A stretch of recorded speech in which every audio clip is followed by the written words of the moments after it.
녹화를 하고요. 오늘은 일단 좀 내용이 많아서 좀 이제 진행을 안 들어오셨는데 좀 진행을 좀 빨리 해볼게요. 일단 우리 함정 선배님도 일단 뭐 포천 쪽에 뭐 대지나 이런 것도 많이 사신다고 이제 하시니까 근데 가장 좋은 게 이제 이 주거 지역에 있는 땅들이 좋긴 하죠. 왜냐면 뭐 이중 일반 주거지역 같은 땅들도 지금 다 개발이 원래 잘 되는 지역이니까 주거 지역 자체가 또 뭐 집을 지을 수 있는 땅이고 뭐 근생이나 뭐 그런 가능한 시설들이 주거 지역 자체가 원래 상업적으로 또 땅이 비싸서 뭐 사놓으면은 개발하면 좋긴 하겠지만 이제 뭐 이중 일반 주거 지역만 되더라도 뭐 할 수 있는 게 많기 때문에 아마 우리 함정 대표님도 뭐 그렇게 보셔서 잘 고르시면은 아마 좋은 땅을 또 소유할 수 있는 또 그런 계기가 되지 않을까 싶고요. 포천도 보면은 도심은 작은데 이제 도시 면적이 크다 보니까 이제 농지가 이제 많은데 오늘 별 농지는 요것만 기억을 하셨으면 좋겠어요. 지난주에 이제 말씀드렸던 대로 지목상 전답 과수원이 농지라고 말씀을 드렸어요. 그래서 전답 과수원을 제외하고 법적 지목에 상관없이 그러니까 전답 과수원 말고 뭐 유수지나 뭐 국어 이런 것들은 지목에 상관없이 실제로 농사를 짓고 있으면 농지로 볼 수 있다고 하는데 그게 3년 이상인 토지만 농지로 볼 수 있어요. 전답 과수원이 아닌 국어나 이런 유수지 같은 것들은 3년 이상인 토지만 농지로 보고 전답 과수원은 상관이 없고요. 전답 과수원은 어차피 농지니까 관계없이. 그리고 지목상 임야는 제가 산지라고 말씀드렸어요. 지목상 그 임야는. 그래서 지목상 임야는 산지라고 말씀을 드렸어요. 그래서 산지와 상관없이 다년성 식물이나 재배나 이런 것들은 가능하다. 이렇게. 그래서 지목상 임야는 산지이기 때문에 농지가 아니겠죠. 그리고 초지. 네, 초지. 초지는 일단 목장용지라 해가지고 이제 말씀하신 대로 초지는 그 지목상 목장용지인데 막 그 제주도나 뭐 대관령 같은 데는 막 이렇게 풀어놓고 뭐 젖소들 이렇게 하는 그런 데 있잖아요. 그런데 목장용지로 되어 있는 데는 초지라고 하는데 풀 막 길게 난 것들 있죠, 이렇게. 그런 땅은 초지라고 하는데 초지는 그렇게 많지가 않아요, 사실 넓게 봤을 때. 그래서 초지에 대한 거는 선배님들이 봤을 때는 좀 그렇게 신경을 안 써도 될 것 같다 해서 농지하고 산지만 아셔도 우리가 대부분 농지 산지이기 때문에 그렇게 좀 보시면 될 것 같고요. 예, 한나라 선생님 어서 오세요. 네, 비디오 좀 오픈 좀 해주세요. 뭐 부득이한 경우가 아니라면은 좀 해주시고요. 그래서 선배님들 만약 전답 과수원이 아니면은 어, 그 농지가 아닌 경우에는 농업 보상을 받을 수가 없어요. 그래서 농지는 농업 보상을 받으면은 좋은 게 나중에 이제 농지법에 따른 보상을 받을 수가 있어요. 토지를 농지가 아닌 이상 농지는 농지법을 또 적용을 받거든요. 그러니까 농지법에 따른 또 보상을 받는데 그게 아니라면 이 산지나 초지에 관련된 관련 법상에서 보상을 받을 수가 있는데 우리나라는 대부분이 농지 산지이기 때문에 일단은 전답 과수원 그리고 그 전답 과수원이 아닌 국어나 유수지 같은 다른 지목인 경우는 3년 이상 지은 땅들에 의해서 뭐다? 농지로 볼 수 있다. 이렇게 말씀을 드리고 싶어요. 예, 어서 오세요. 늦게 들어오신 선배님들은 좀 비디오 좀 오픈 좀 해주세요. 일단 안 되시는 분들은 채팅을 좀 남겨주시고요. 그래서 일단은 농지는 선배님들이 딱 그거 하나만 기억을 하셨으면 좋겠어요. 그러니까 전답 과수원이 농지다라는 거 하고 농지는 내게 아니면 그러니까 만약에 함정 선배님이 개인적으로 그러니까 법인이라도 일반 법인이나 내가 개인으로 했을 때 실제로 농업을 지을 농지 그러니까 농업인이 아니면은 소유하기가 힘들어요. 그냥 농지를 취득을 하기 위해서는. 그래서 농지를 취득하려면은 영농법인을 만들거나 아니면 본인이 농업인이 돼야 돼요. 농사를 짓는 사람이 돼야 된다는 거죠. 실수로 농사를 짓는 그 자경이라고 하죠. 자경인. 그래서 농지 취득이나 소유는 모든 게 농지법에 의거해서 가능하다. 이렇게 좀 말씀을 드리고 싶고요.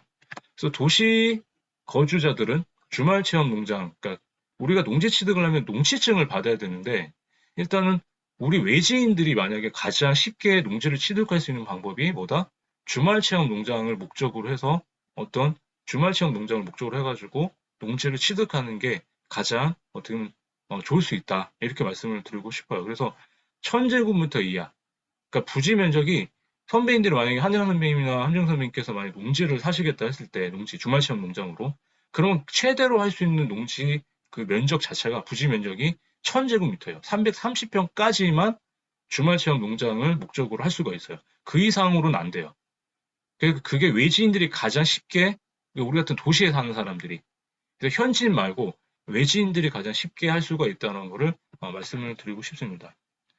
네, 윤세라 선배님 혹시 비디오 오픈 좀 해주세요. 안 되시면은 저기 이유는 좀 채팅창에 남겨주시고요. 그래서 도시 거주자들 선배님들 한일 선배님도 만약에 주말 체험 농장을 하시겠다 싶으시면 중간에 한번 좀 알아보셔도 좋을 것 같아. 뭐 좀 돈이 있으시면. 그래서 농지 같은 경우는 땅의 용도 지역 자체가 아까도 말씀드렸지만 녹지 지역과 관리 지역하고 농림 지역이 많습니다. 그래서 자연환경 보전 지역 같은 경우는 보통 산지가 많고요. 농림 지역 같은 경우도 산지, 그다음에 그 농지가 많은데 농림 지역 자체가 보면 절대 농지 해가지고 농업진흥구역, 농업보호구역이 더 많거든요. 그래서 농림 지역이나 관리 지역이 많다. 그래서 도시 지역의 녹지 지역 같은 경우는 지금 함재웅 선배님이 보셨던 그 포천 땅들 있잖아요. 그런 도심에 가까운 데 보면 녹지 지역 같은 땅들이 있을 거예요. 농지 같은 게. 그 녹지 지역은 도심지에 가깝기 때문에 도시 지역에 속하는 거예요. 자연녹지 지역 같은 경우가. 같은 농지지만. 근데 만약에 하늘아 선배님께서 이제 뭐 어디 여행을 가겠다. 어디 여행을 간다 해서 어디 조금 외곽 도로로 나가고 고속도로를 타고 나가더라도 멀리서 보이는 뭐 이렇게 뭐 평야나 아니면 뭐 고속도로 나가면 이제 막 뭐 이렇게 옆에 있는 산 같은 거 많이 보이시잖아요. 그런데 보면 그런 데가 도시 외곽이죠. 그런데 지정이 되는 게 보통 관리 지역이나 농림 지역이에요. 그래서 농림 지역 같은 경우가 보면은 정말 그냥 정말 들판, 뭐 선배님도 그냥 가서 막 운전해서 막 저 멀리 보이는 뭐 그런 평야 같은 것들이 농림 지역으로 보시면 돼요. 그래서 거의 개발이 좀 힘든 땅들, 그냥 농사만 지을 수 있는 땅들. 그래서 보통 도심지에 가까이 있는 논밭 같은 경우가 자연녹지 지역 말고 그 생산녹지 지역 같은 게 있어요. 그러니까 농지가 이렇게 반듯하게, 선배 농지 보면 경지 정리됐다고 하죠. 이런 것들을 보면 생산녹지 지역이 많고, 그리고 조금 멀리 나가면 아까 말씀드린 관리나 농림 지역이 많다. 그래서 땅의 용도가 그렇게 좀 결정이 된다라고 이렇게 보시면 될 것 같아요. 그래서 일단은 농지를 소유하기 위해서는 어떻게 해야 된다? 농업 경영 계획서를 먼저 쓴 다음에 우리가 흔히 말하는 농지 취득 자격 증명서를 줄여서 농취증을 하거든요. 농취증을 발급을 받으셔야 선배님들이 만약에 농지를 내가 가져왔을 때 그 등기상의 소유를 진짜 등기상의 내 소유다, 내 거다라는 게 인증이 돼요. 산지는 그런 게 없는데 농지는 농지 취득 자격 증명서를 써야 된다. 근데 농지증을 발급받기 위해서는 뭘 해야 된다? 선배님들이 내가 농사를 어떻게 질 건지 계획서를 써가지고 내야 돼요. 근데 주말 시험 농장 같은 경우는 농업 계획서를 안 써도 된다. 그래서 외지인들이 쉽게 취득을 할 수가 있지만 뭐다? 땅 면적에 제한이 있다. 이렇게 아시면 좀 쉽게 아실 겁니다. 그래서 이것만 아시면 될 것 같고, 그래서 농지증은 선배님들 만약에 뭐 함재웅 선배님이나 한혜림 선배님께서 어떤 뭐 서울의 어떤 재개발 지역에 어떤 빌라 같은 걸 사셨다고 쳐요. 경매로 했다. 그럼 그런 데 가끔 보면은 보통 건물이 있으면 대지잖아요, 지목상. 근데 가끔 보면 지목산 전답이 있어요. 주거 지역인데 지목산 전답으로 나온 게 있어요. 그런 제가 볼 때 지목산 전답 황상현이라는 사람이 황상 작가가 얘기한 게 지목산 전답 과수원이 농지인데 빌라에 왜 전이 돼 있지 지목이? 근데 그런 거는 지목 변경이 안 된 거예요. 이미 주거 지역 같은 경우는 농지로서의 그 기능이 상실됐다고 보시면 돼요. 그래서 나중에 선배님들 그런 거 하실 때 지목이 왜 전인데 건물이 있지? 이건 대지로 바뀌어야 되는데 변경이 안 된 거예요. 옛날에는 그런 게 지금처럼 전산화가 많이 안 돼 있다 보니까 그때는 다 수기로 썼잖아요. 그러니까 누락이 되면은 지목 변경, 그 건축물 사용 승인까지 난데도 불구하고 지목 변경이 안 돼가지고 대지로 그냥 있는 경우가 많다. 그래서 이렇게 좀 생각을 하셨으면 좋겠어요. 그래서 주거지역, 상업지역, 공업지역 같은 경우는 불필요하다. 그래서 녹지지역 같은 경우는 필요하고요. 실제로 농지를 쓰고 있으니까. 근데 개발이 완료된 지역이죠. 공업지역, 상업지역, 주거지역은 이미 건물이 올라간 지역이 많잖아요. 그래서 그런 데는 다 대지로 쓰고 있다라고 보시면 되고요. 그리고 녹지지역 같은 경우는 선배님들이 이제 도시계 시설이라고 제가 지난주에 이렇게 빨간 선 들어가는 거 말씀드렸잖아요. 그래서 만약에 한일 선배님 농지나 함진웅 선배님께서 만약에 어떤 전답을 사셨는데 중간에 이렇게 빨간 선이 지나가요. 그럼 이 부분은 어쨌든 그 도시계 시설에 속하니까 도시계 시설, 빨간 선 같은 결정은 어떻게 해요? 그 용도밖에 사용 안 된다 그랬죠. 그럼 이 부분은 사용을 못 하는 거예요. 나머지 부분만 어떻게 하자? 농지층이 필요하다. 도시계 시설이 아닌 나머지 부분에 대해서만 전답을. 그래서 나중에 경매나 공매로 선배님들이 그걸 취득을 하셨어요. 취득하셨을 때 도시계획선이 만약에 들어가잖아요. 저촉이 되면은 그 부분만 제외한 나머지 면적을 갖고 농지증을 받으시면 돼요. 농지로 취득하실 때는. 그리고 농지증은 이제 학교가 만약 법인이다 하면은 그냥 연구 뭐 이런 목적으로 가능하다 해서 뭐 학교에 지금 법인을 갖고 계시다면 그런 건 없으니까 이 내용은 그냥 넘어갈게요. 그리고 이제 여성분들이나 뭐 또 선배님들 이렇게 뭐 함재 선배님도 그렇지만 보통 좀 힘들고 이러면 막 제주도 한 달 살기 이런 거 많이 하잖아요. 내려가서 여자분들 보면은. 근데 그럴 때 보면은 제주도에 내려갔을 때 만약 제주도에 농지를 사고 싶다. 지금 원희룡 지사가 이제 아니고 이제 그만두셨죠. 근데 원희룡 지사 있을 때 그 사람이 그 중국인들한테 너무 많이 팔았잖아요. 그 제주도 땅을. 그래가지고 한창 외국인 소리가 너무 많아지니까 이제 그걸 막은 거예요. 그래서 외지인들한테는 그 토지를 팔지 말아라. 원희룡 지사가 지금 국토부 장관이 되려고 막 그러고 계시잖아요. 근데 외지인들한테는 아니고 농지 취득 자체를 현지인한테만 하겠다고 이제 발급을 드렸어요. 그래서 일단은 현지인들한테만 하겠다고 하니까 농지증 발급을. 그래서 저같이 제가 이제 회장님, 저희 회사 이제 회장님이 이제 제주도에 땅이 몇 개 있었나 봐요. 저보고 좀 알아봐라 해가지고 내려갔는데 가보니까 이제 외지인들한테는 농지증이 발급이 안 되니까 농지를 팔 수가 없다는 거예요. 발급이 안 되니까. 그래서 외지인들한테는 아까도 말씀드린 주말 체험 농장 같은 건 되는데 진짜로 농사를 짓기 위해서는 외지인은 안 판다 이래 버리니까 좀 문제가 생긴 거죠. 그래서 이럴 때 생긴 게 뭐였냐면 현지인한테 이제 친구가 있다는 거, 뭐 아는 사람이 있다 그러면은 그 현지인 지주가 이따 말씀드린 농지 전용 허가를 받으면, 그러니까 농지를 안 쓰고 농지를 이제 어떤 건물을 짓겠다는 허가를 받으면은 그게 농지가 아닌 상태가 되잖아요. 그럼 농지 전용 허가를 받은 땅들은 일반 법인이 살 수가 있어요. 그래서 함재영 선배님이 만약 농지를 그냥 농사 짓는 땅이 아니라 어떤 그 토지주가 농지 전용 허가, 그러니까 개발행 허가랑 농지 허가를 같이 받았다. 그럼 그런 땅은 좀 비싸긴 한데 일반 법인이나 개인이 살 수는 있어요. 그래서 그런 편법을 써가지고 하려고 했는데 조금 이제 까다롭게 굴어가지고 결국에는 이제 회장님이 원래 갖고 땅 빼고는 더 이상 매수를 못 했는데 일단은 그렇다. 근데 우리 같은 개인적으로 봤을 때는 1년에 한 번씩 농사를 짓는지 관에서 직접 확인하거나 좀 조심할 필요가 있다 해가지고 실제로 농사를 짓는지 안 짓는지 좀 이렇게 많이 얘기를 한다고 하더라고요. 그래서 조금 요거는 아마 좀 말씀을 좀 드리고 싶고요. 그래서 농지는 요 정도만 좀 알고 계실 것 같고 한 번 더 말씀을 또 드릴게요. 그래서 선배님들이 이제 농시증 만약에 이제 하신다 그러면은 농시증은 이런 거 좀 보시면 돼요. 이렇게 주말 체험 농장 이제 보통 할 때 이렇게 체크를 하시고 이름 적고 그 다음에 진흥구역 이거는 다 보호구역 이거는 사시면 안 돼요. 이건 농림지역 땅들이에요. 그러니까 농림지역인데 농지법상 농업진흥구역이냐 농업보호구역 하는 건 절대 농지라고 해요. 이건 진짜 농사밖에 안 짓는 땅이에요. 그냥 쉽게 말씀드려요. 그래서 진흥지역 있는 밖에 땅을 사셔야 돼요. 아시겠죠? 농업지역 밖이라고 찍혀 있어요. 아니면 그 농지법에 그 다른 법령의 토지임 사이트 보시면 그 토지임이 있다고 그랬잖아요. 거기에 토지임 사이트에 농지법 해가지고 농업보호구역이냐 농업진흥구역에 찍혀 있으면 보통 농림지역이 같이 지정이 돼요. 음도지역이. 근데 진흥지역 밖에 같은 경우는 자연녹지 지역이나 객관리 땅들이 많아요. 그렇기 때문에 개발이 가능한 거예요. 그래서 진흥지역 밖에 있는 땅을 사셔야 된다는 걸 기억을 하시면 좋을 것 같고요. 그리고 나중에 이제 만약에 신규 영용에 이런 거는 주말체험 농장 같은 경우는 이 농지층 이 신청서랑 그 다음에 아까 농업경영 계획서 있었죠. 그거를 사셔야 된다. 예, 신하연님 어서 오세요. 그 일단 사셔야 된다 해가지고 그렇게 해서 진행을 하셔서 농지증을 이렇게 쓰시면 돼요. 이게 농지법에 그 양식이 나와 있어요. 그래서 이렇게 한번 보셨으면 좋겠고요. 그 다음에 이제 한번 퀴즈를 한번 드려볼게요. 선배님들 위에 게 1번이고 위에 게 2번이에요. 어떤 땅을 사시겠어요? 한번 채팅창에 한번 남겨주시겠어요? A가 1번이고 밑에 게 2번이에요. 어떤 땅을 사시겠어요? 한번 적어보세요. 어디다 쓰는 거지? 뭐야, 왜 이래? 채팅창. 그 옆에 그 채팅창 있으시죠? 거기 위에 보시면 예, 2번. 네, 또 2번. 한혜란 선배님이 제일 우등생이. 다른 분들은 안 쓰시나요? 다른 분들.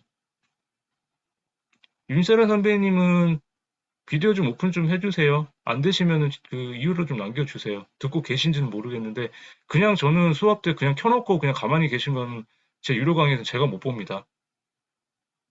비디오를 켜시든지 이유를 남겨주세요. 듣고 계신 제가 일부러 그래서 채팅창에 남기라고 하는 거거든요. 지금 문제를 내는 것도 수업에 참여하시라는 거니까 2번 좋습니다. 님, B번. 네, 2번. 2번. 예, 예. 왜 2번이죠? 왜 2번일까요? 진입도로가 있어야죠. 진입도로가, 그죠? 진입도로가 있어야 될 거 아니에요. 그죠?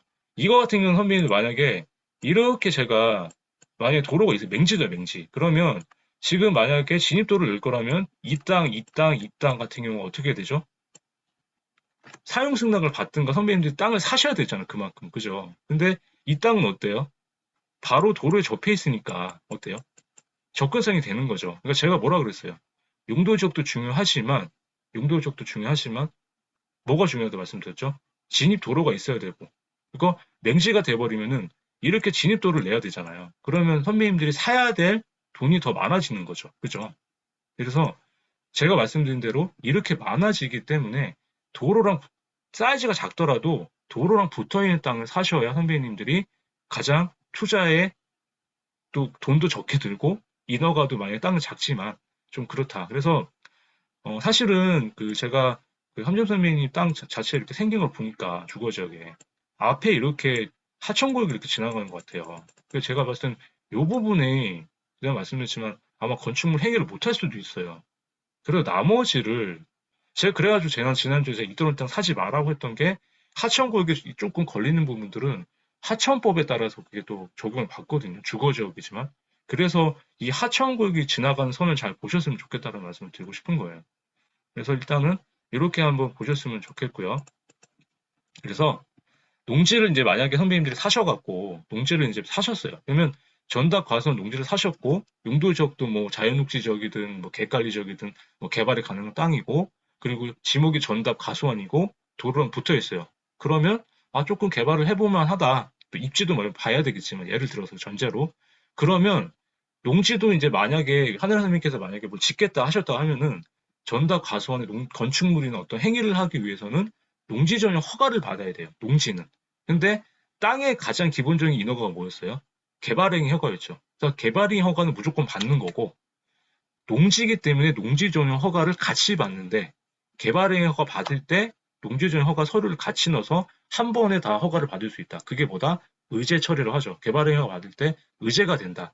그래서 같이 농지는 농지 허가를 같이 받아요. 그래서 보시면은 신청서 제출을 하고 그다음에 허가 기준 검토를 하고 그다음에 허가 결정을 해요. 그래서 농지에 관한 부분이 허가 결정이 되고 그다음에 농지 보존 부담금을 내는데 이 선배님들이 관가하시는 게 이제 그 보통 인허가를 하면은 이제 인허가 서류만 만들고 이런 걸 가지고 이렇게 하시는데 허가 결정 같은 걸 해요. 근데 농지 보존 부담금 같은 경우를 생각을 안 하세요. 이게 농지 보존 부담금이 뭐냐면 선배님들이 농사를 막 지었잖아요. 농사를. 근데 책에서 보겠지만 농지를 이제 안 쓰고 농지를 다른 걸로 바꾸기 위해서 이제 형질 변경을 하고 개발행위 허가를 받고 그냥 땅 공사를 하면 전용이라는 게 뭐예요? 다른 걸로 바꾸겠다는 거잖아요. 전용을. 그래서 전용이라는 말이 다른 걸로 바꾸겠다는 얘기이기 때문에 농지 전용 허가를 받으면 이제는 더 이상 농지로 쓰지가 않겠죠. 그럼 농지를 쓰지 않기 때문에 그 전용한 만큼 세금을 내라는 게 농지 보존 부담금이에요. 니네들이 농지를 훼손했으니까 그만큼 돈을 내라는 게 농지 보존 부담금이거든요. 근데 이것도 분담금이 농지가 클수록 많이 나와요. 그럼 어떻게 나오느냐? 이걸 안 내면은 선배님들이 공사를 못 해요. 허가증을 받아도 착공을 못 한다고요. 요새는 그래요. 돈을 다 내라고 해버리니까. 그래서 이거를 간과하시면 안 돼요. 이거는 그래서 어떻게 계산을 하느냐? 개별 공시 지가의 30%의 전용 면적을 곱하시고 그 다음에 최대 제곱미터당 5만 원까지 이제 상한을 받습니다. 이렇게. 그래서 만약에 제곱미터당 공시지가 7만 원이 넘어도 최대 제곱미터당 5만 원까지만 받는다. 그래서 선배님들이 그 허가받고자 하는 면적 곱하기에 그 공시지가의 30%를 때려가지고 이렇게 하면은 얼마가 나오긴 하거든요. 근데 최소 선배님들 농지가 크거나 해서 작게는 몇백만 원, 크게는 몇천만 원이 나와요. 그러니까 이 돈을 확보를 하시고 계셔야 돼요. 분담금을 내실 때. 그래서 인허가비, 공사비, 그 다음에 세금, 이게 항상 준비가 돼 있으셔야 나중에 선배님들이 땅을 사고 땅을 공사를 하실 때도 이런 여유 자금이 있어야 된다라는 거. 그래서 분담금을 꼭 생각을 안 하시고 나중에 왜 이걸 내가 내야 돼요? 허가받고 내가 왜 내야 돼요? 이렇게 얘기가 나오거든요. 뭐든지 개발행위 허가나 농지의 허가 받을 때는 세금이 나온다. 그 분담금을 내셔야 착공이 가능하다는 것도 잊지 마셨으면 좋겠습니다. 아시겠죠? 그리고 그래서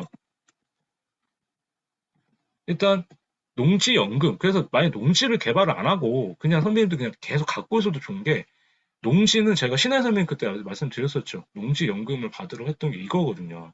그러니까 농지연금 같은 경우가 이제 농지 사이트가 있어요. 뒤에 보면은 제가 이 농지 연금이라는 사이트가 있어요. 농지은행이라고. 여기에 가면은 선배님들이 내가 갖고 있는 농지가 있다. 전답 과수원 중에 뭐가 있다고 하시면은 농지연금을 받을 수가 있는데 그 기준이 뭐냐? 그 기준이 뭐냐면 신청자들은 60세 이상이 돼야 된다. 신청자의 수는 60세 이상이 돼야 된다. 그리고 영농 경력은 5년 이상이 된 농업인이 돼야 된다. 그래서 원래는 재작년인가 제가 알기로는 2년 전까지만 해도 65세 이상이 돼야 자기 소유의 농지를 65세 이상이 돼야지 받을 수가 있었는데 이게 60세로 바뀌었더라고요. 연령이. 그러니까 만약에 뭐 함정선민 하나님께서 이제 내가 60세가 저기 멀지 않았다 하시는 분들이 있다면 선배님 중에 농지를 사셔가지고 이런 조건, 실제로 농사를 짓고 있고 그 다음에 등기상 깨끗해야 되고 저당권도 없고 가등기도 없어야 돼요. 그리고 실제로 땅에 선배님들이 분묘나 뭐 주택 같은 게 없어야 돼요. 실제로 진짜 그냥 농지로만 쓰고 있는 농사를 짓고 있는 땅에 대해서 그런 걸 갖고 만약에 그런 게 있으면은 면적을 제외해서 한다. 그래서 만약에 뭐 선배님들이 농지가 이렇게 있어요. 지적선이 있는데 여기에 막 분묘가 이렇게 있고 뭐 이렇게 나중에 받았으면 요 나머지 갖고만 농지연금을 한다는 거죠. 그래서 주택연금처럼 비슷하고 생각하시면 돼요. 그래서 일단은 공동소유는 그러니까 공유자는 안 되고 혼자 농지를 갖고 계신 게 있으시다면은 이런 농지연금을 난 60세부터 어떻게 한다?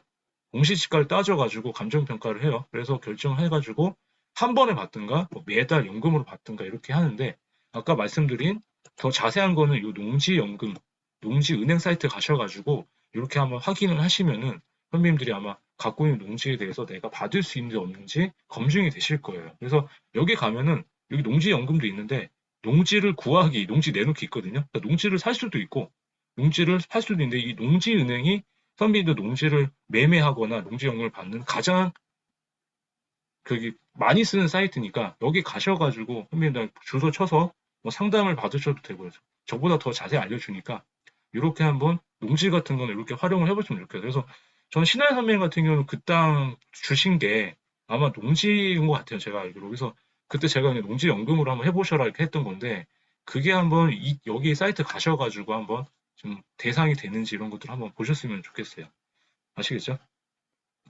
그래서 농지는 좀 이렇게 보셨어요. 농지는 두 가지만 기억하세요. 전답 과수원이다, 지목. 그리고 농지 전용 허가를 받을 때 분담금을 내야 된다. 그리고 농지 취득을 하기 위해서 어떻게 해야 된다? 농지증을 무조건 발급을 받아야 된다. 그래서 농지 취득 자격 증명서는 어떻게 해야 된다? 내가 실제로 농사를 짓고 있어야 그거를 증빙이 되는데 만약에 선배님들이 농지를 사셨어요. 근데 내가 농지증을 발급을 어떻게 받아야 되지? 모르신다 하면은 어디를 가시면 되냐? 선배님들이 그 갖고 계신 그 땅 소유주 그 땅의 소재지 시청 있으시죠? 시청 앞에 가면 법무사 사무실이 있어요. 그 법무사 사무실 가셔갖고 상담을 받으세요. 돈 몇 푼 주면은 그분들이 알아서 농지증 받아다 줍니다. 그래서 우리는 어떻게 하자? 우리는 시간이 돈이다. 아시겠죠? 시간을 그냥 이제는 선배님들 혼자 머리 아프게 하지 마시고 제가 뭐라 그랬어요? 돈 주고 외주를 맡기자. 그리고 딴 데 신경을 더 쓰는 걸로 이렇게 생각을 하시면 돼요. 제가 저도 보니까 머리 아픈 게 너무 싫어가지고 제가 복잡하게 생각하는 버릇이 있었는데 내가 할 수 없는 일은 어떻게 하자? 외주에 맡기고 내가 할 수 있는 만큼은 하자.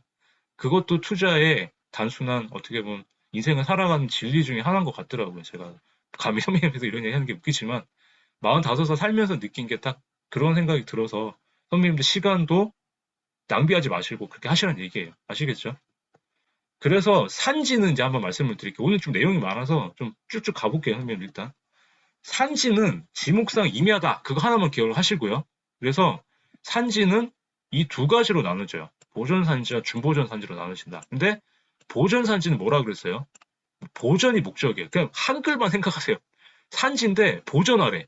보존산지는 그럼 산지를 보존하는 의미는 뭐예요? 개발하지 말아라. 이런 뜻인 거죠. 그러면 보존산지의 반대말이 준이 들어가요. 준보존산지.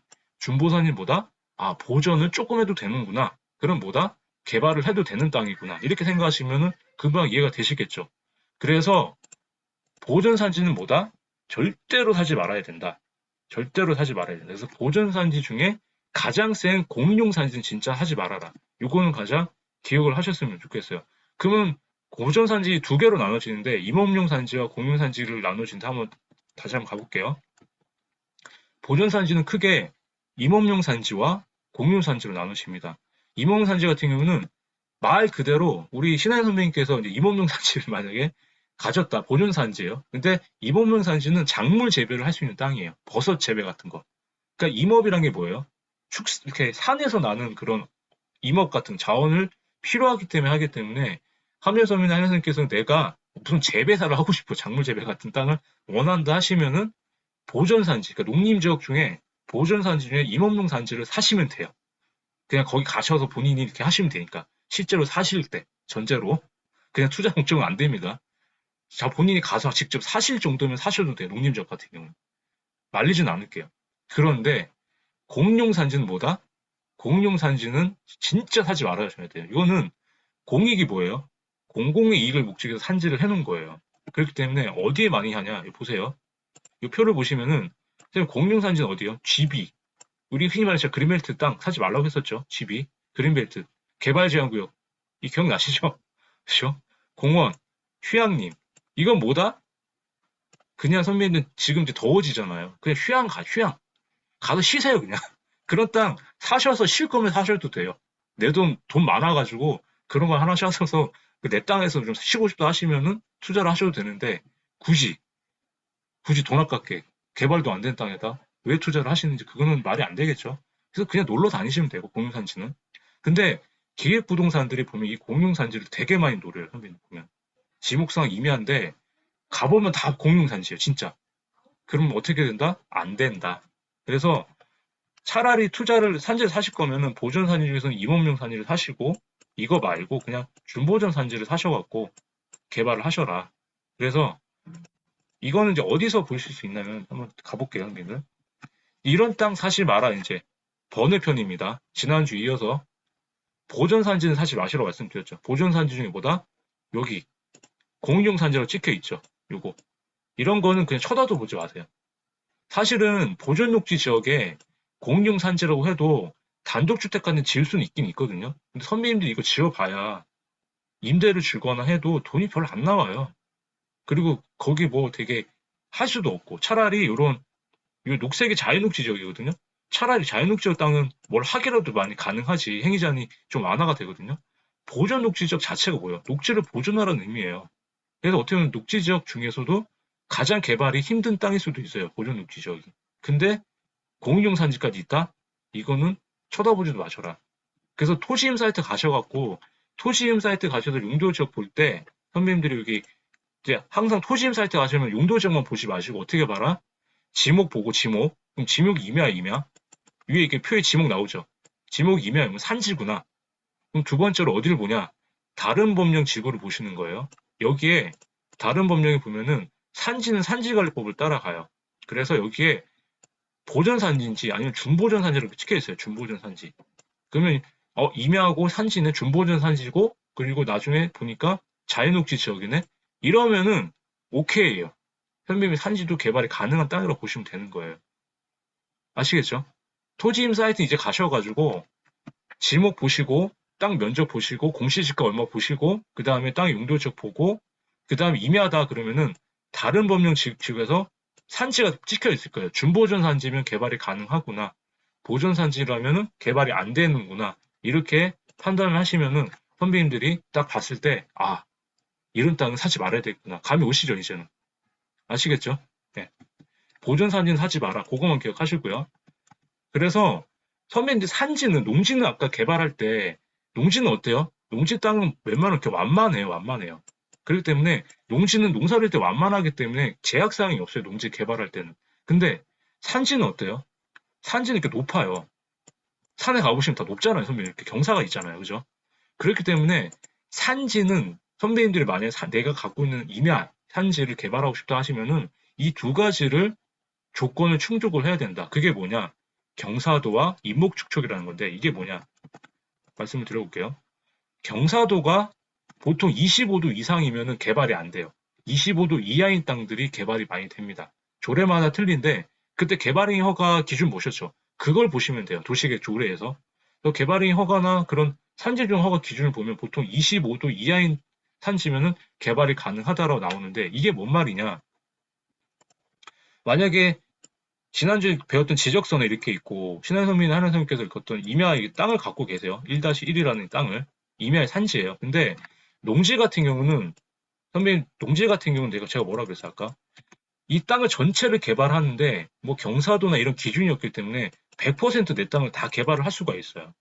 근데 임야 같은 경우가 지적선이 있고 이렇게 지형을 보면 이렇게 등고선이 이렇게 들어갈 수도 있겠죠. 등고선이. 그러면 경사도가 평균 경사도를 따지거든요. 그 평균이 뭐예요? 이 땅의 전체에 대한 평균을 따지는 거거든요. 그럼 분명 어느 지역에서는 40도가 나올 수도 있고 어떤 데서는 30도가 나올 수가 있어요. 그럼 이런 땅은 뭐예요? 못 쓰는 거예요. 그럼 25도 되는 이 땅에서만 쓸 수가 있는 거예요. 전체 평균이 25도 이하이지만 쓸 수 있는 범위가 25도를 넘어가는 땅들이 있을 거 아니에요. 그 지적이 크니까 산지 같은 경우는. 그런 데는 쓸 수가 없다라는 거예요. 그래서 산지는 싸긴 싸요. 근데 농지보다 싼데 농지가 비싸요, 산지보다. 왜? 농지는 개발이 잘 되니까. 잘 되니까 많이 사겠죠. 그러니까 오르잖아요. 수요가 많으니까. 근데 산지 같은 경우는 싸요. 왜 싸? 개발이 안 되는 제약사항이 많기 때문에. 그래서 선배님들 그거는 판단을 하시는데 농지를 많이 사는 게 유리하다라고 그냥 생각만 하시면은 산지는 안 보시겠죠. 산지는 개발을 해야 되는데 두 가지 제약 조건이 있는데 농지는 그게 없다고 그랬잖아. 아무것도 없어요, 농지는. 그래서 하나는 25도 이하가 돼야 된다. 하나 임목축척은 뭐냐?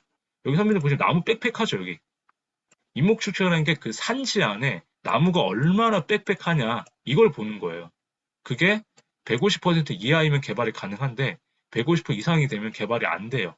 그래서 저는 또 하나 이제 선배님들한테 말씀드리고 싶은 게 이거 있어요. 그냥 단순하게 보자는 거예요. 보기에 내가 딱 갔는데 산을 보러 갔어요. 임장으로 가러 갔는데 숲이 막 빽빽해요. 막 나무가 너무 많아. 그 경사가 높아.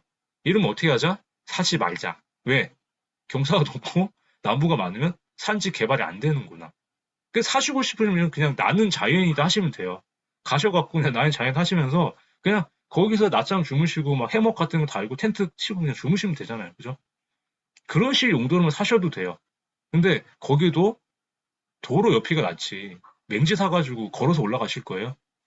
쉬러 갔는데 훈련하러 가고 이러면 안 되시겠죠? 그러면 제가 봤을 땐 그 돈 갖고 차라리 주식을 하시는 게 낫지. 이런 땅은 하지 마세요. 아시겠죠?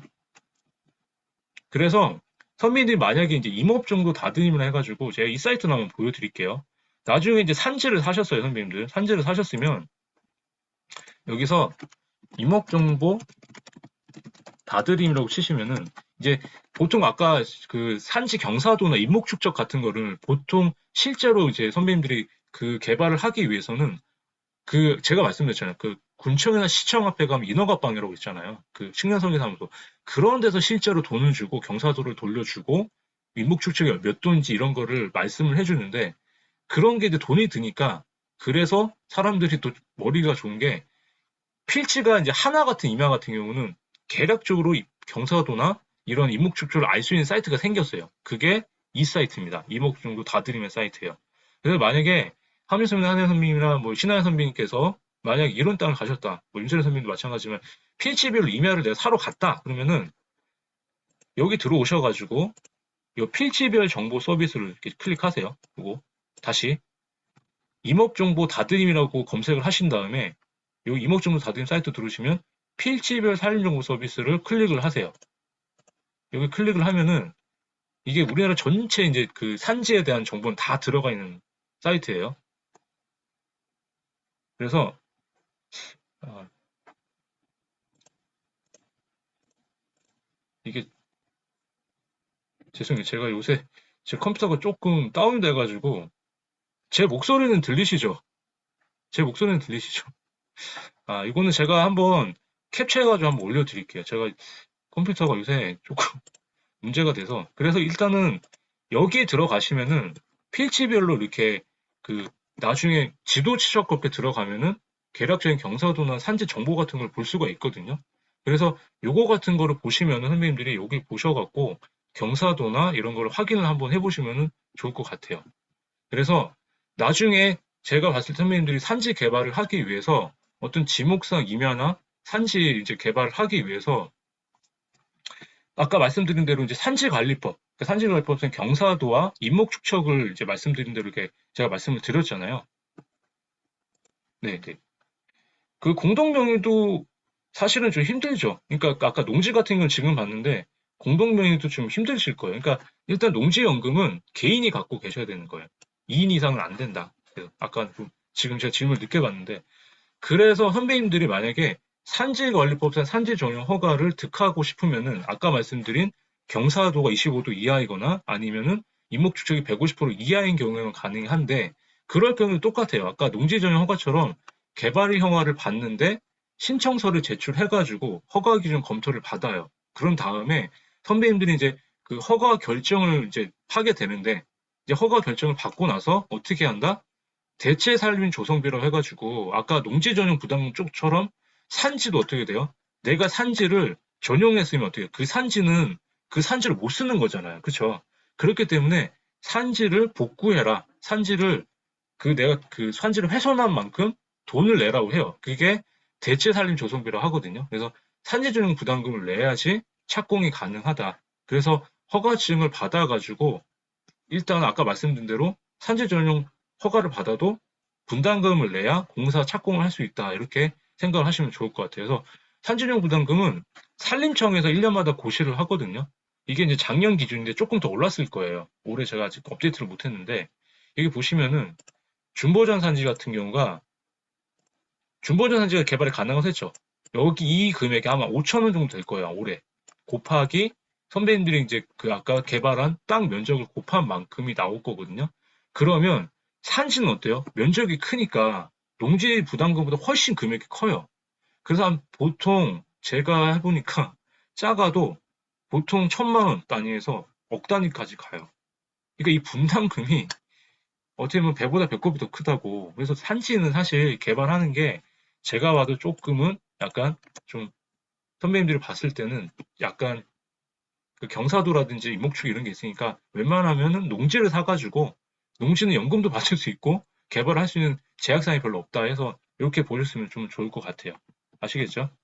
그래서 산지는 이렇게 보고 그래서 아까 제가 말씀드린 게 일단 선배님들이 만약에 아까 두 개 중에 고르셨잖아요. 그러면은 진입도로 같은 게 있어야 된다. 그러니까 여기 같은 진입도로가 있어야 되잖아요. 그러니까 진입도로가 있어야 되니까 다른 사람의 소유이면 어떻게 된다? 이 진입도로가 있으니까 여기 토지 사용 동의를 얻어야 되는 거예요. 이렇게. 그러니까 여기 같은 경우는 사용 동의를 얻어야 선배님들 봤을 때, 아, 여기 지금 사용 동의 받으려면 몇 개 지번을 거쳐야 돼요. 여기 같은 경우는 만약에 하나, 둘, 셋, 넷, 5개 그 지번을 다 사용 동의를 받아야 개발이 가능하다. 이렇게 말씀을 드리고 싶어요. 그래서 항상 땅에 대해서 기본적인 거는 땅, 용도 지역 땅, 그 다음에 뭐 입지. 그래서 이렇게 순서만 기억을 하시면 땅이 있어야 되고 용도 지역이 개발이 가능한 땅이어야 된다. 그것만 기억을 하시면 좋을 것 같아요. 근데 딱 보시면 선생님 보시면은 문화재 구역이라고 있어요. 문화재 구역이 있는데 여기 보면 2종 일반 주거 지역이고 옆에는 자연녹지 지역이에요. 자연녹지 지역. 그러면 제가 이 사이트 여기 이 사이트거든요. 이렇게 이 사이트인데 여기 보시면 황상현 작가가 얘기했는데 자연녹지 지역 땅은 4층 이하의 타운하우스 개발이 가능하다며.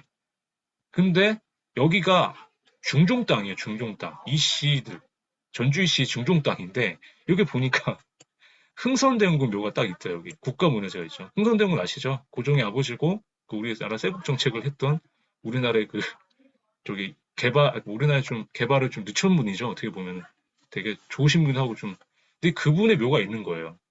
보니까 문화재가 있어요. 문화재가. 그러니까 문화재가 있으면은 뭐다? 이런 문화재청에 이런 지도가 있어요. 여기 딱 보면은 선배 저희 사이트가 여기에요. 여기. 근데 여기가 지금 흥선대원 묘예요. 여기 보면은 여기가 1구역이고, 여기는 문화재고, 이게 1구역이에요, 1구역. 여기 보면은 1구역 나와 있죠. 1구역을 알아봤거든요. 1구역을 알아보니까 뭐다? 개발이 안 된다. 개발이 되더라도, 근데 좀 이상한 게 있어요. 보세요, 선생님들. 요 부분 보이시죠, 요 부분. 요 부분. 요 부분이 아까 뭐였어요? 뒤로 한번 가볼게요. 아파트예요, 아파트. 그죠? 근데 지도를 보면 어때요?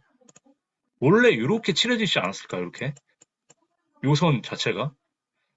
근데 여기만 왜 색깔이 없을까요? 이게 알아보니까 나중에 특혜가 있던 거예요.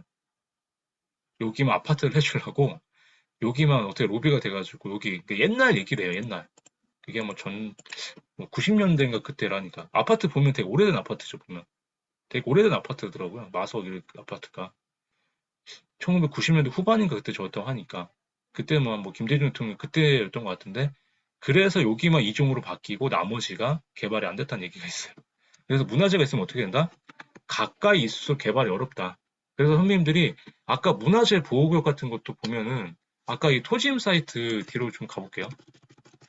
뒤로 가면 제가 아까 보여드렸던 여기 토지임 사이트 가면은 문화재도 요 다른 법령 사이트에 여기 다 적혀 있어요. 군사보호구역이든 여기 다 확인을 하셔야 돼요. 요거 관가하시다가 나중에 땅 샀다가 개발에 물린다? 그럼 안 됩니다. 그래서 제가 이런 땅 사지 마라라고 지금 알려드리는 것들은 다 다른 법령 사이트에 있는 거예요, 선배님들. 그걸 확인을 하셔야 돼요. 용도지역만 보지 마세요, 이제는. 그래서 문화재에 가까이일수록 어렵다. 이렇게 말씀을 드리고 싶어요. 그래서 도시계획에서 이제 선배님들이 땅 투자처를 찾는 방법, 그냥 간단하게 말씀드려볼게요. 국가나 지자체에서 발표하는 개발계획을 눈여겨보세요. 그래서 각종 정책 발표나 보도자료, 그러니까 부동산 신문에 보면은 그런 정책 발표나 보도자료 나오면 분석을 해보자. 그리고 행정타운의 신도시 개발은 황금 덩어리다. 이렇게 생각을 하시면 좋을 거고요. 그 다음에 이따 말씀드린 도시 기본계획을 살펴보자. 도시 기본계획을 살펴보자. 제가 말씀을 드릴게요. 도시 기본계획을 살펴볼 건데 도시 기본계획 자체가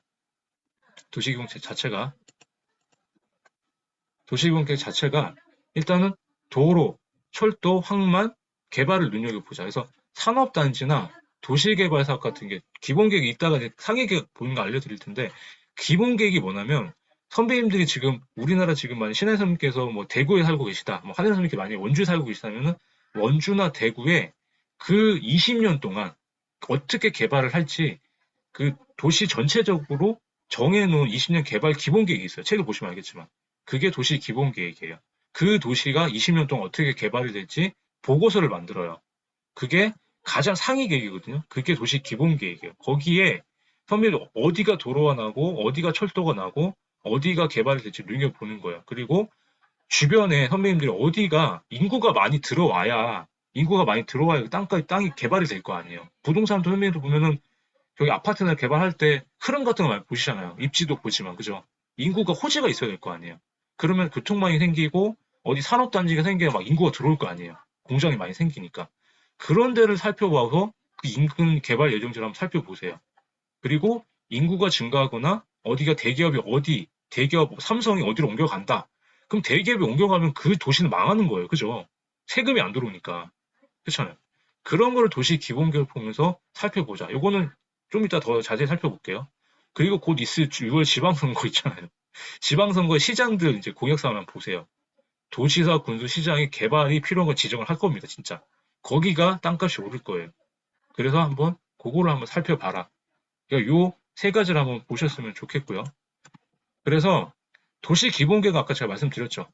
도시 기본계획은 20년, 선배님들이 말씀드린 그 도시가 20년 개발 계획을 20년이 어떻게 개발될지 하는 그 도시의 최상의 계획이에요. 그래서 대도시권 위주로 많은데 요새는 다 있어요, 거의. 어떤 군단위도 다 기본 계획을 세우더라고요. 그래서 원주든 뭐 대구든 서울이든 부산이든 다 기본 계획이 있습니다. 그래서 도시 기본 계획은 어디 가면 찾을 수 있냐? 선배님들 그냥 시청 홈페이지 가세요. 살고 계신.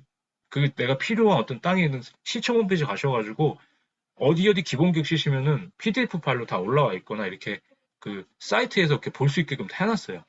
그것도 모르겠다 하시면은 구글 들어가셔가지고 구글에서 뭐 기본 계획 치시면 아니 네이버에 들어가셔서 치셔서 요새 부동산 블로거들이 기본 계획 분석을 잘 해놨어요. 그런 것만 보셔도 돼요. 아시겠죠? 그래서 그렇게 찾으셔가지고 그럼 기본계획에서 뭘 찾냐? 한번 말씀을 드려볼게요. 그럼 세종시 기본계획을 한번 볼게요. 2030 세종시 기본계획. 세종시 기본계획은 2014년도에 수립이 됐습니다. 2020년부터 2015년부터 2035년까지 그 20년 계획을 세운 거예요. 그러니까 지금 계획이 세운 지 한 10년이 지났죠. 그래서 조금 10년이 지났는데 그때 기준으로 세운 게 딱 보시면은 뭘 보셔야 되냐? 이게 기본 구상도로 하는 건데 기본 구상도 앞에 이제 구상을 세우는 건데 선생님 보시면은 도시 개발치로 나오죠. 세종시가 향후 20년 동안 이렇게 개발이 된대요. 그럼 여기 중간에 보면은 건설지역 보죠. 건설지역. 이 건설지역이 세종시 사시는 분 계실지 모르겠는데 여기가 선배님들 아는 행정주합 행복도시라 해서 행정중심 복합도시예요. 여기 이제 아파트 막 개발이 되고 이 중간에 다 뭐 국토부든 뭐 공공기관들 다 이전했잖아요. 뭐 국토부든 뭐 이렇게 부서들이 정부 부처들이 거기가 개발된 데가 여기예요. 그럼 여기는 이제 세종시 안은 거의 개발이 됐어요. 그러다 보니까 그러면 세종시 이제 밖에를 개발을 해야 되잖아요. 그럼 세종시 밖에 개발을 어디를 해야 될까 하는 게 이런 동그라미들이에요. 동그라미들. 이런 동그라미 동네들이 개발이 될 거래요. 조치원이 되게 크죠. 그럼 조치원이 개발이 될 거래요. 그러면 기본계에서 선배님들이 이미 몇 년도에 어디가 개발이 될 거란 걸 찾아놓고 그 다음에 부동산 신문을 매일 보다가 지금 이때 여기가 개발이 된다고 하던데 그런 거를 놓치지 않고 보는 거예요. 이미 알고 있는 거죠. 근데 우리는 부자들을 이길 수가 없어요. 부자들은 이미 그네들 네트워크에서 이미 우리보다 먼저 정보를 선점하기 때문에 다 쓸어가요. 근데 우리가 할 수 있는 건 뭐다? 우리가 갖고 있는 정보에서도 조금 더 공부를 해가지고 갈 수는 있잖아요. 그냥 당하는 게 아니니까. 앉아서 당하는 게 아니니까. 그래서 이게 어렵다 하시면은 요걸 보시면 좋을 것 같아요. 다른 거 다 까먹, 다 잊어도 되니까 그러니까 부동산, 도시 기본 계획에서 파트 중에 선생님 여기 단계별 개발 계획이라는 내용이 있어요. 단계별 개발 계획.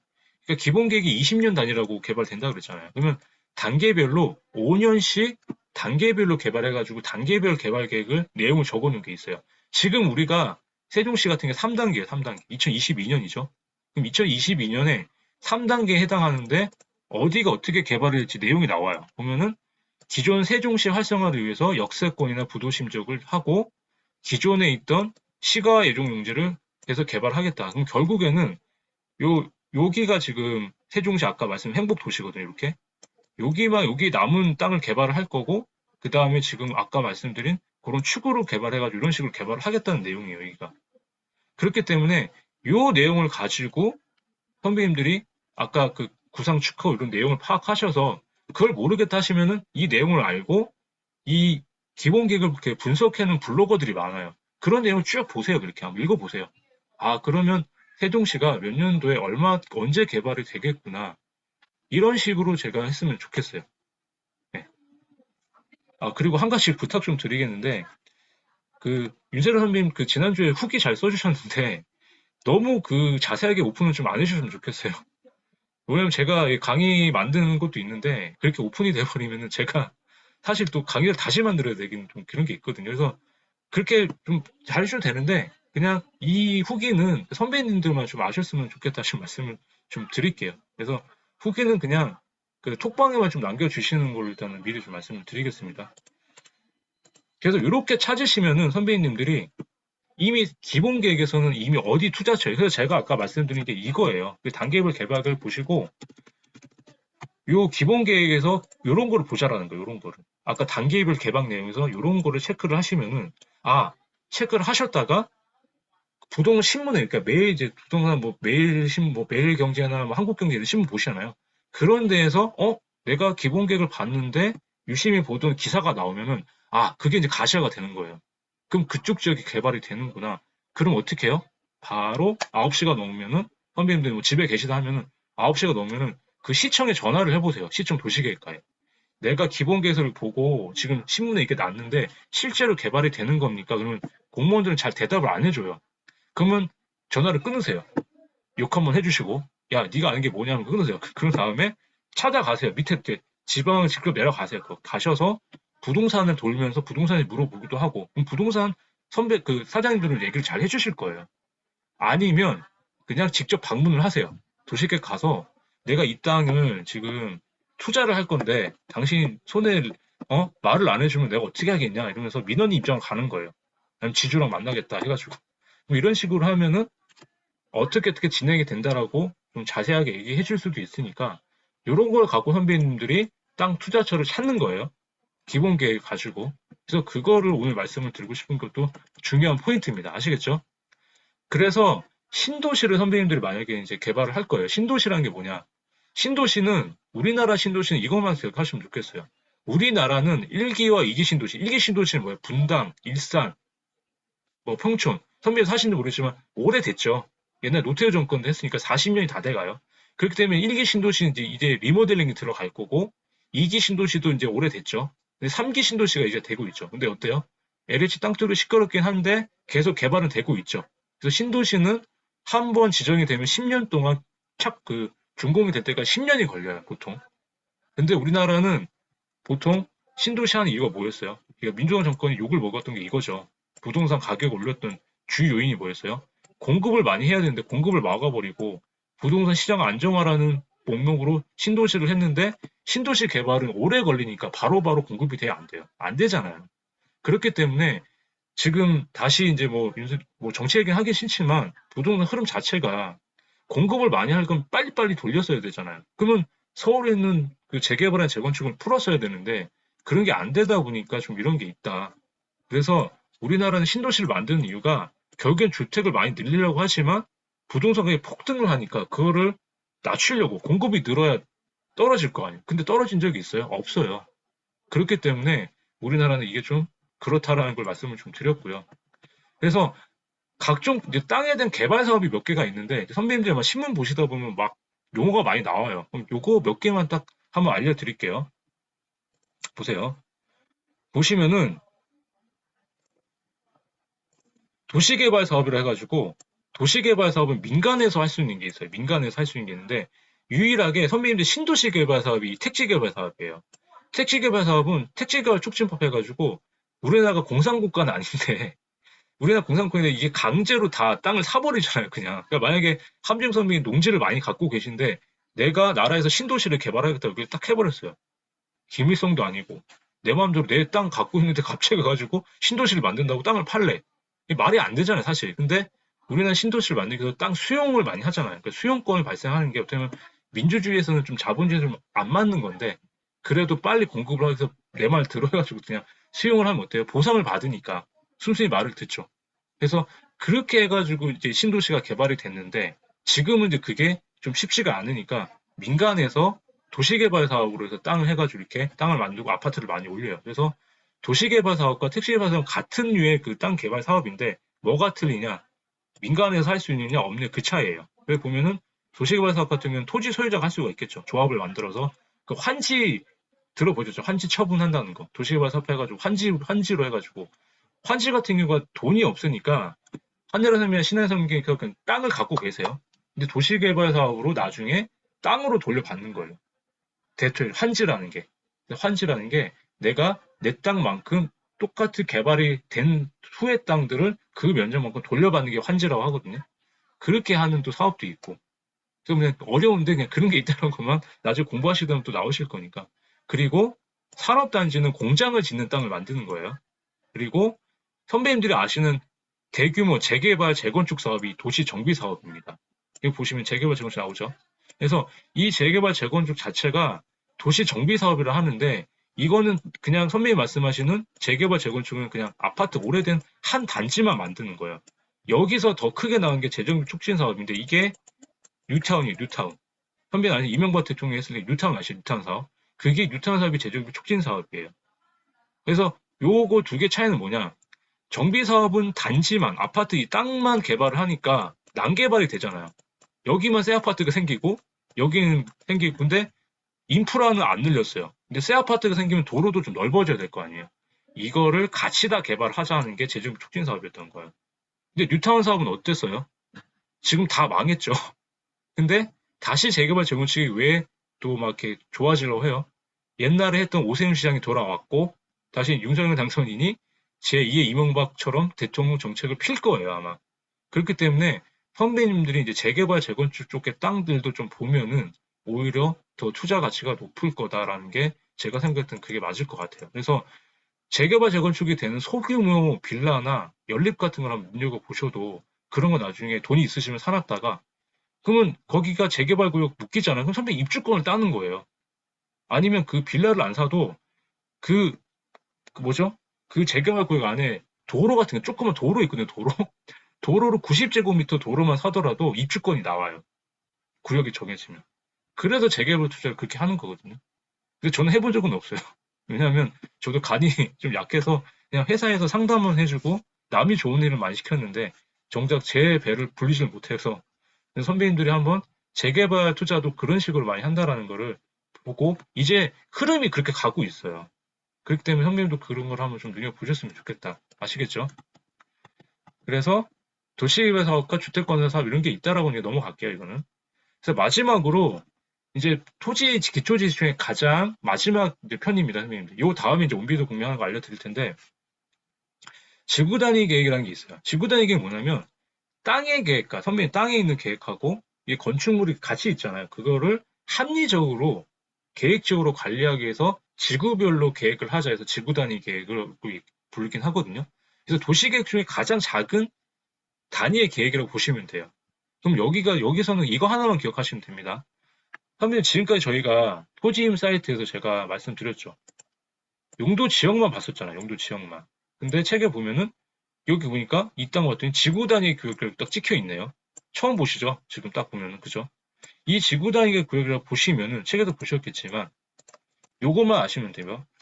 토지임 계획 확인원에 토지임 사이트 확인 지구 단위 계획이라고 찍혀 있으면 여기 용도 지역이 아니라 그 지구 단위 계획에서 결정한 내용이 건물을 짓는 우선적인 기준이 된다라는 거예요. 이게 뭔 말이냐?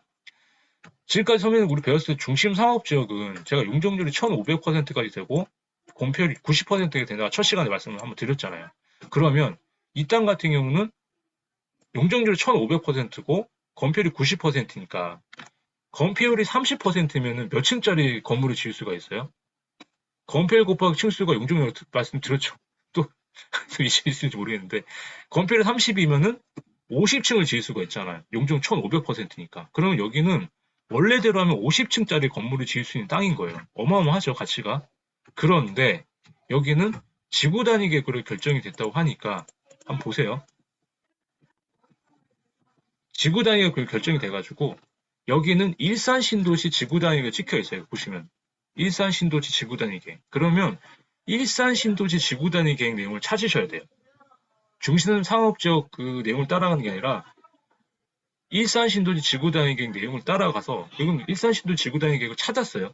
찾아보니까 여기 보면 화면을 봤죠. 제가 아까 용적률 건폐율을 보니까 1500%에 90%를 따라가래요. 근데 높이 봐요. 높이. 층수를 지구 단위 계획에서 그냥 제어를 했어요. 제한을. 최고 15층까지밖에 못 짓게 돼 있어요. 이 땅이. 그럼 어때요?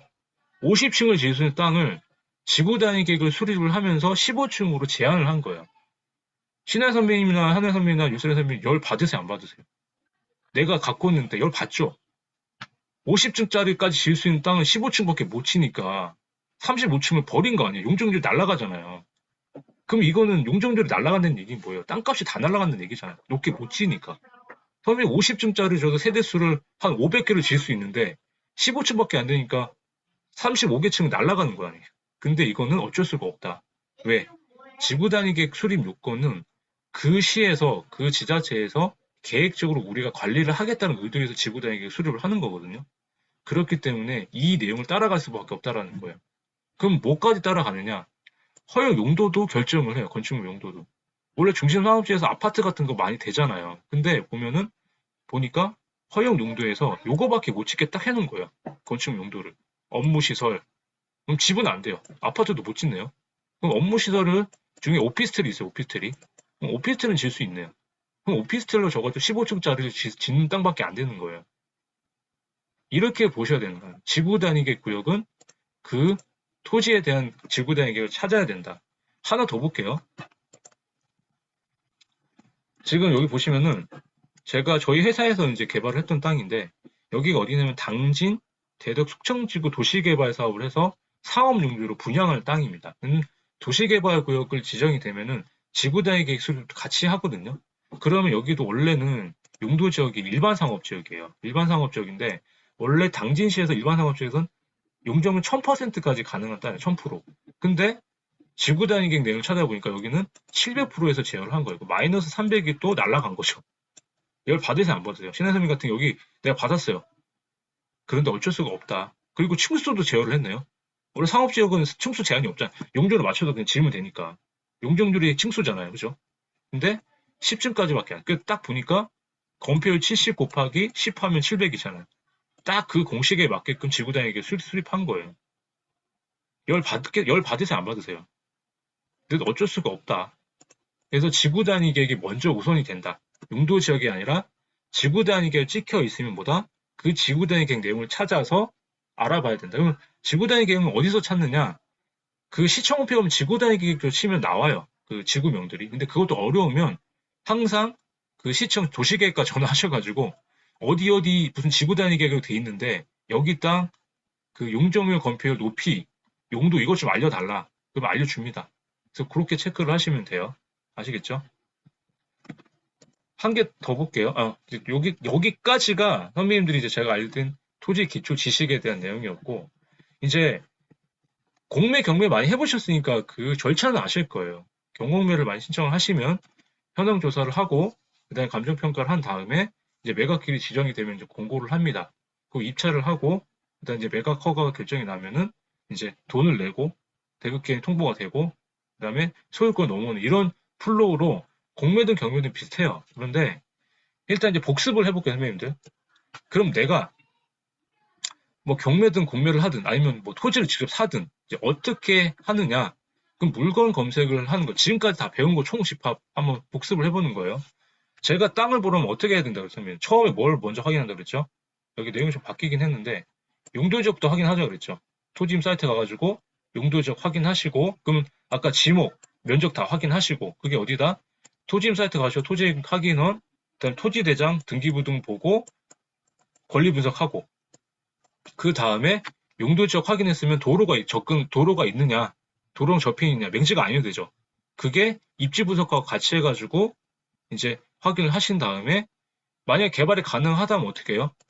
실제로 내가 어떤 건물이 올라갈지 도시계획 조례에서 그 땅의 용도에 맞는 만약 선배님들이 뭐 커피숍을 하고 싶다, 주택을 하고 싶으면 그 땅의 용도에 맞는 건축물 용도를 찾아야 되는 뜻이죠.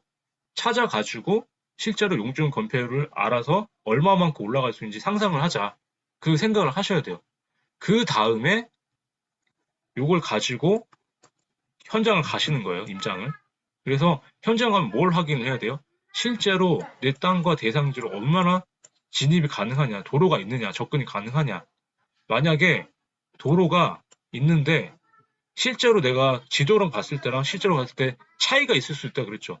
도로와 지독도가 불일치하면 뭐가 된다고 그랬어요? 실제로 나중에 낙찰 받고 나서 뭐야? 측량을 해야 된다고 그랬죠. 측량을. 그렇죠? 그러고 나고 그 다음에 가서 토지의 이제 물리적 현황 같은 거 확인하고 그다음 실제로 상하수도가 있는지 뭐 이런 것들을 현장 가서 확인을 하셔야 된다. 그래서 저는 경매든 공매든 하셨을 때 진짜 이 작업들을 너무 간과를 하시는 분들이 많으세요. 실제로 제가 알려드렸던 그 방법을 가지고 하나하나씩 꼼꼼히 따져보셔야 왜? 내 돈이 들어가는데 그냥 날리실 거예요. 그건 아니잖아요. 그죠? 그러니까 리스크 해칭은 항상 하시는 게 좋다. 그래서 1번, 2번을 해서 만약에 오케이가 되셨다.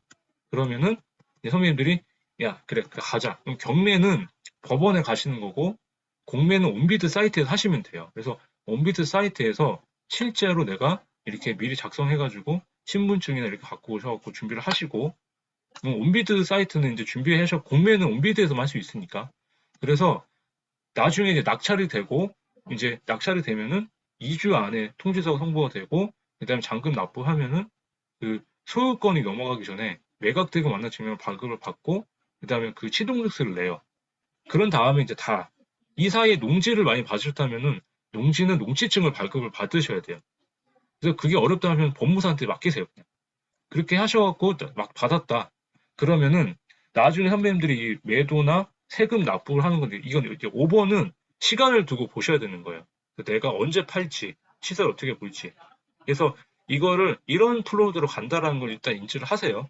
그래서 일단은 이제 실제로 온비드 공매는 땅뿐만이 아니라 형님들 땅뿐만이 아니라 뭐 상품권부터 해서 차도 공매할 수 있고 그래서 공매는 세금이 체납된 것들이 다 넘어와요. 그래서 그 자산관리공사 캠코 아시죠? 캠코에서 그 자산관리를 하는데 그런 데서 많이 넘어오는 땅들이 많아요. 그 지분도 그렇고.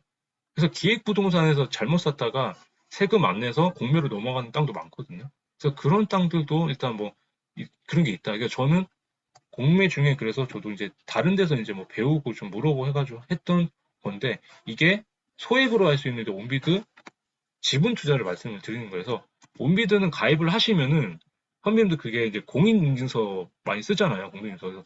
4,400원짜리 범용인증서를 쓰시든가 아니면은 온비드만 쓸 수 있는 공인인증서가 있어요. 1,100원짜리가 1년짜리.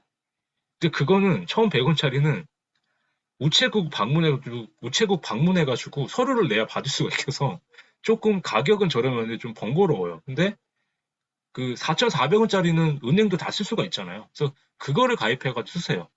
그래서 저는 지금 제가 기간이 지나가지고 지금 발급을 다시 받아야 되는데 그거 깜빡을 했습니다. 그래서 이렇게 해서 들어가셔갖고 발급을 받으셔야 그 입찰이나 이런 걸 할 수가 있다. 이렇게 말씀을 드리고 싶어요.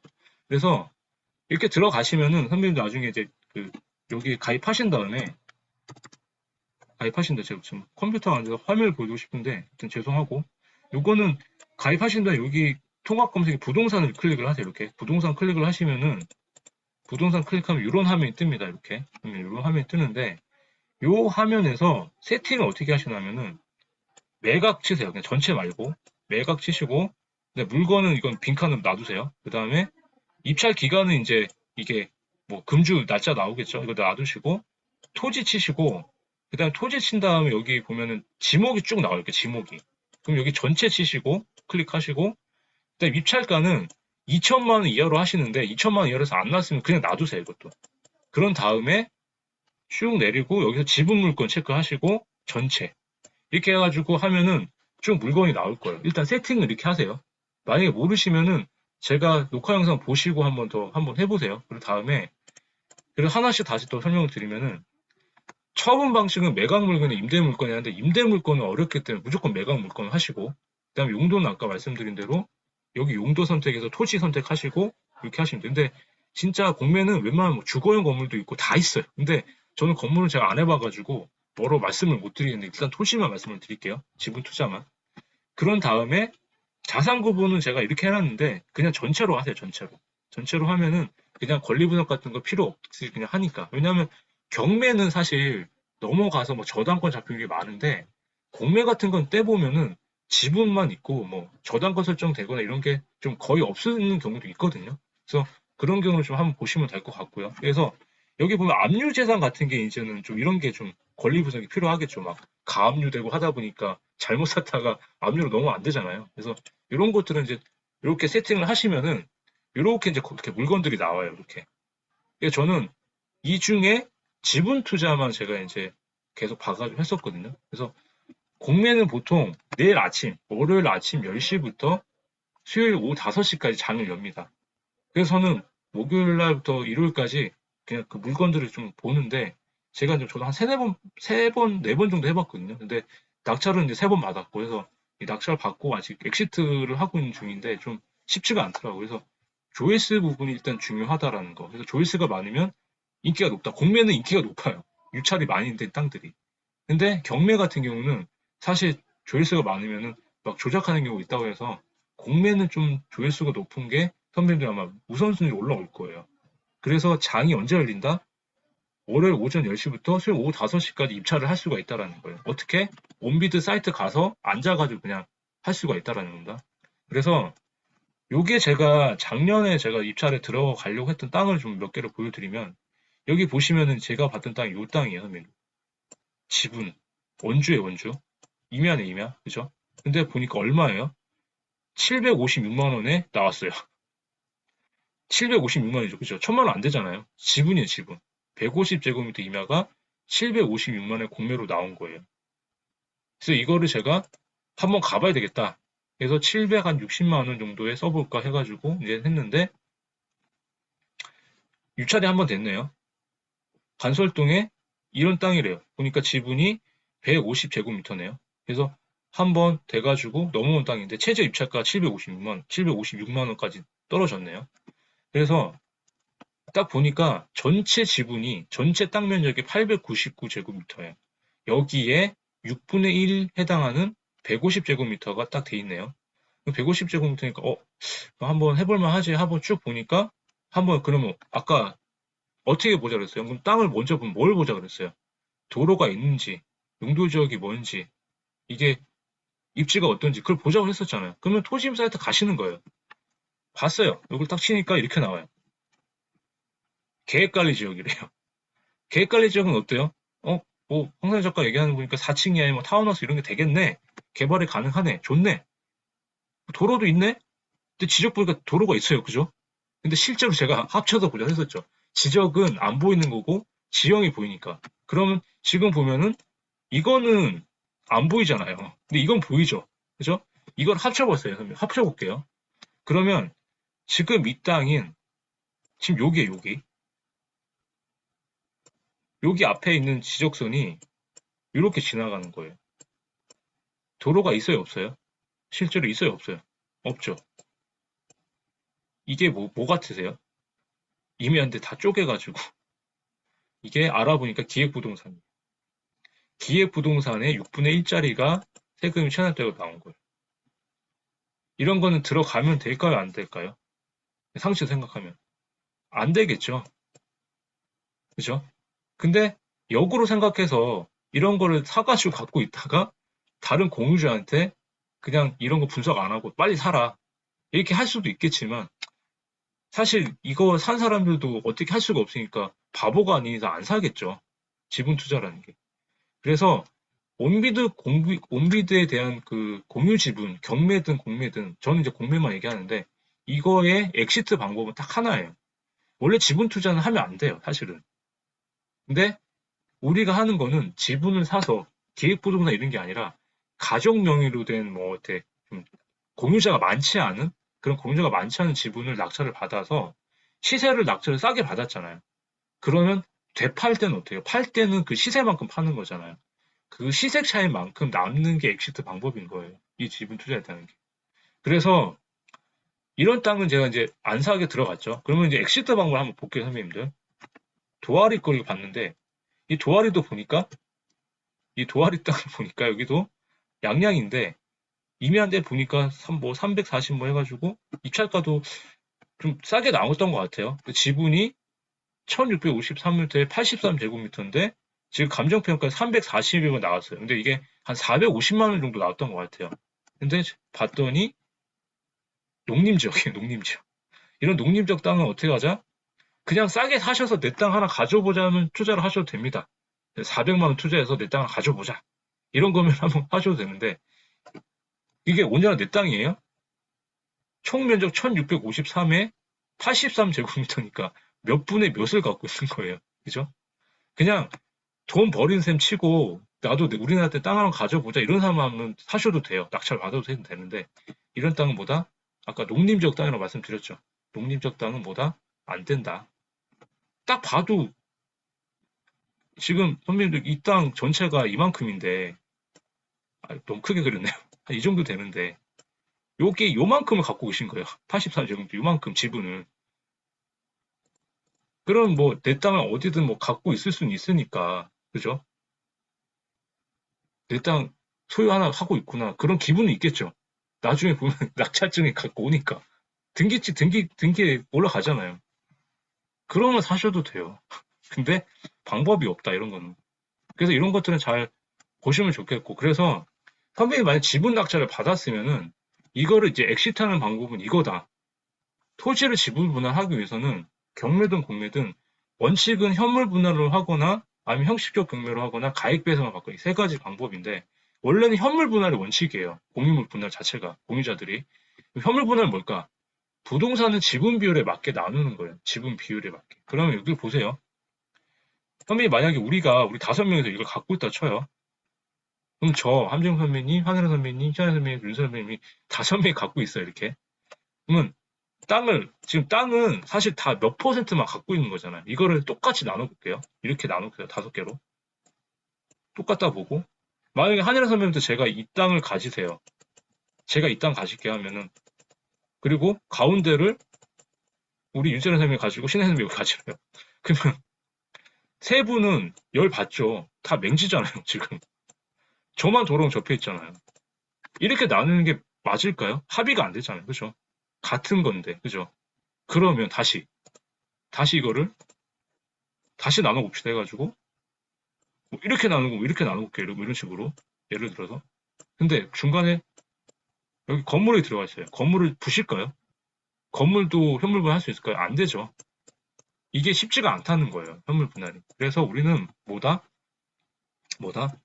우리는 가액배상 쪽으로 해보자라는 거예요. 가액배상 쪽으로. 그래서 일단은 협의를 하시는 거예요. 처음에 낙찰을 받았을 때 일단 그 공유자들한테 이제 그 연락처를 등기를 떼가지고 어떤 소송을 해서 편지를 보내든 아니면 연락을 해서 이렇게 문자를 보내든 내가 가진 내 낙찰을 받았는데 내가 그 등기를 떼보니까 그 이 몇 분 당신들이 보니까 공유자다. 내 땅을 사겠느냐? 이 얼마만큼? 그럼 그 시세만큼을 따져가지고 내가 300만 원에 낙찰을 받았다. 이 지분을. 그러면 그 시세가 1000만 원이면 1000만 원에 사라 이거예요. 그럼 700만 원 먹는 거잖아요.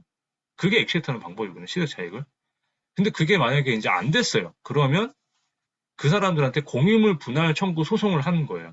내용 증명을 보내가지고 공유물 분할 청구 소송에서 법원에 가서 내 공유물을 분할해 달라는 소송을 하는 거예요. 그래서 이 소송을 하고 나서 내용 증명 보내고 이제 하는데 저는 아직 제가 내용 증명 보내놓고 그 저기 가액배상까지 하는 판결까지 받았는데 이 공유자들이 그 세 땅 다 그냥 지고 있어요. 제가 계속 지르는데 안 판대요. 그래서 계속 엑짓을 못 하고 있는 상황인데 그래가지고 만약에 이렇게 이제 그 법원에서 판결이 그냥 가액배상해라 현물분할 말고 니들끼리 해서 빨리 조정해라 이렇게 나와요. 그러면은 이렇게 해서 선배님들 봤을 때 법원에서 조정 절차를 받은 다음에 이제 그럴 때는 한번 그냥 쓱 던지는 거예요.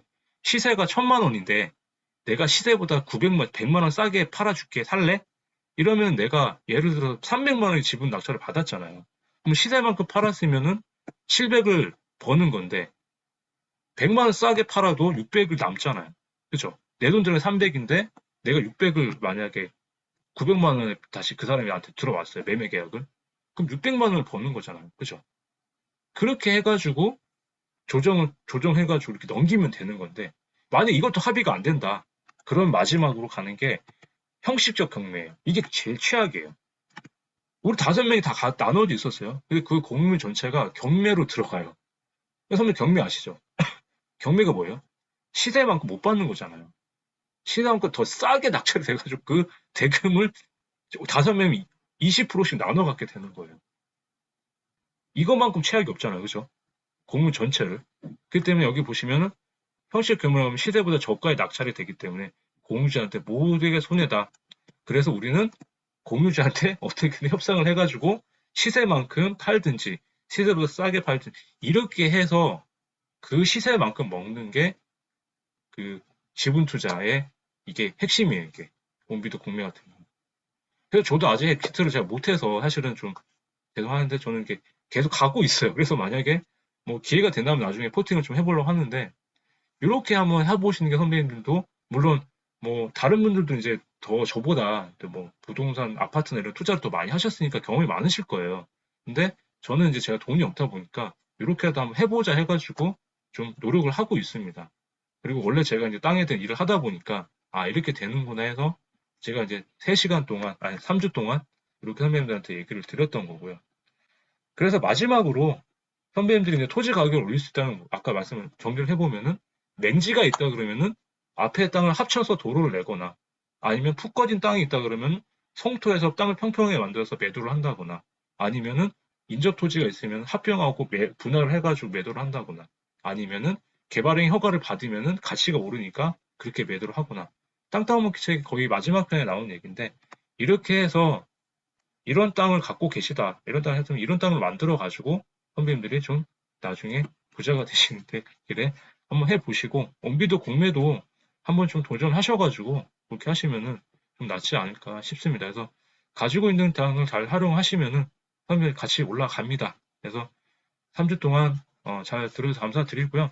사실은 제가 이제 투자 뭐 이렇게 실전 투자나 이런 거를 좀 생각을 좀 하고 있었는데 워낙 또 하는 게 많고 또 제가 또 이렇게 몇 번 해보니까 굉장히 또 이렇게 좀 사람이 또 이게 지분 투자라는 게 다 마음같지가 않잖아요. 세팅은 다 시켜놨는데 또 안 돼요, 이게. 그래서 일단은 저는 이제 선배님들이 만약에 이렇게 배우셨으면은 여기서 그냥 공부를 더 하셔가지고 많아요, 되게 잘 가르치는데 뭐 닷컴스쿨이든 어디 부동산 많잖아요. 그런 공매 투자든 어디 실전 투자만 가셔가지고 실제로 저보다 더 잘하시는 분들한테 배우셔서 선배님들이 좀 더 땅에 대해서 눈을 더 왜냐하면 투자는 또 제가 이렇게 지식하고 틀리잖아요. 그 경험이 많잖아요. 또 굉장히 많잖아요. 책 보면은. 그래서 그런 경험은 실제로 다른 분들한테 가서 진 고수들한테 배우시길 바라면서 하나 더 이제 마지막으로 이제 끝나기 전에 미리 홍보를 좀 할게요. 만약에 선배님들 심화 과정 이런 걸 좀 원하신다고 하시면은 제가 각 용도 지역별로 제가 지금까지 일을 했던 중요한 땅들을 제 회사에서 검토했고 컨설팅했던 사례들을 모았어요. 그 용도 지역별로 해가지고 그래서 그거를 원래는 라이브로 해가지고 제가 한 두 번 정도를 4시간 정도를 이제 강의를 했었는데 이게 이제 너무 늦게 하고 또 이러다 보니까 선배님들한테 좀 그래서 제가 혹시나 이 심화 영상이 좀 더 궁금하시다. 그럼 진짜 용도적별로 실제로 땅이 이렇게 검토가 되는구나. 궁금하신 분들은 그때도 이제 제가 원래는 이제 그 실제로 라이브 했을 때는 이제 15만 원에서 2주 동안 진행했던 과정이었는데 그냥 그렇게 말고 링크를 보내드릴 테니까 혹시나 필요하신 분들은 제가 따로 제가 톡방에다 한번 홍보를 좀 올려드릴게요. 그래서 만약에 12만 원 입금을 해주시는 분들한테는 제가 바로 이메일로 선배님 이메일 남겨주시면은 글로 링크 보내드릴 테니까 실제로 지금까지 배웠던 제가 알려드렸던 그 내용들을 실제로 이렇게 활용이 되는구나 한번 확인을 하시면 좋을 것 같아요. 그럼 그걸 보시면은 지금까지 내 땅에 대해서 어떻게 보고 어떻게 되는구나까지 또 이해가 더 되실 거니까 혹시 관심이 있으신 분들은 제가 이따가 톡방에 올려드릴 테니까 한번 좀 이렇게 홍보를 했습니다. 그래서 여기까지가 제가 준비한 마지막이고요. 한 일주일 정도 남았는데 책 보시고 선배님도 한번